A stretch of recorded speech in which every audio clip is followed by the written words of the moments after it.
15 ans après l'irruption du débat en France, les OGM suscitent toujours les réactions passionnées des pros et des antis.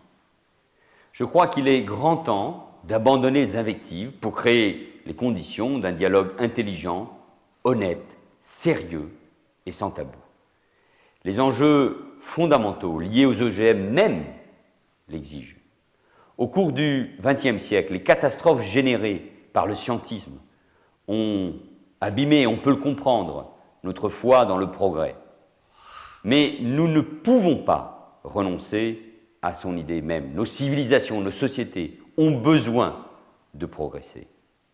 Si les dangers supposés des OGM sont sérieux, ils attendent toujours d'être démontrés. En revanche, les bénéfices espérés sont, eux, largement reconnus. En diminuant la pollution provoquée par les pesticides, les OGM peuvent jouer un rôle dans la protection de l'environnement. Et puis surtout, en économisant les réserves d'eau, ils peuvent contribuer de manière décisive à l'autonomie alimentaire des pays du Sud. Plutôt que d'interdire les OGM, de tourner le dos au progrès, je suis donc favorable au renforcement de la recherche dans le domaine des biotechnologies.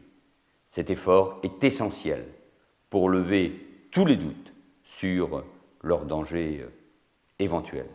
Ayons foi dans la science, ayons foi dans l'avenir et créons les conditions d'un vrai dialogue entre les responsables politiques, les scientifiques et les écologistes.